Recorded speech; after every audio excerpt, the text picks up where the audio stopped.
Alongside Matt Dunnigan and Enoch Mwamba, and just when you thought it couldn't get worse in Edmonton, it did. They fall to 0-7 on the season. The boos were raining down at Commonwealth Stadium, and we were sitting here as a panel at halftime saying something's got to change. You need a spark.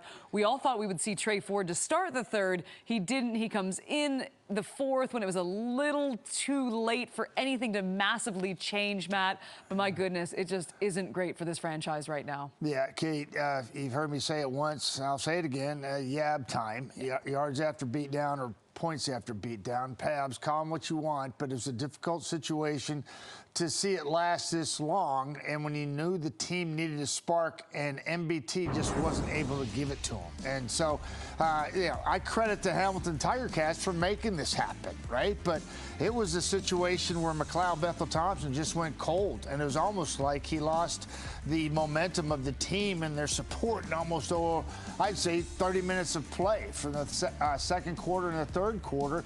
And then they finally rolled the young quarterback out there, and he did his best in cleanup duty, and basically is nothing but Skelly at that point because there's no pass rush, and he was just back there slinging it at will. And it's nothing to do with the young man taking advantage of his opportunity. It has to do with a football team that's in disarray. Defensively, they couldn't stop anybody. On special teams, they got a punt blocked, and credit Hamilton for getting the job done. But at the end of the day, they took full advantage of a team that continues to spiral downward in the wrong direction. Listen, there was nothing that went the Edmonton Elks' way tonight. Like you talked about, all three phases, they couldn't do anything. Specifically on defense, I'm looking at the first 3 or 4 possessions in the second half. Bo Levi Mitchell had his way. He went down the field. They ran the ball, James Butler. They had success.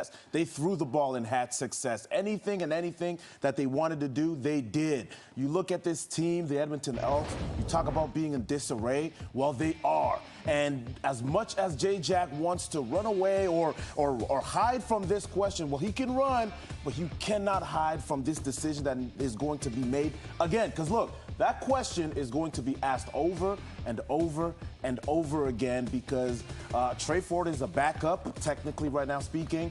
But next week, they got another game, and he's got to make another decision. Hey, you talk about the defense. They held Edmonton to -5 yards in the third quarter. Offensively, they had 187 in that third quarter, and Bo Levi Mitchell, he went to work as a veteran should do and did do. And congratulations, Bo. He just moved up the chart in a couple of different areas. You know, he passed Dieter Brock in touchdowns with 211. And then, to me, it's one of those situations where he tied Doug Flutie in number of wins. And most passing touchdowns he's ever had in a game as well. And to me, Kate, that is, that's what you're supposed to do as a veteran guy.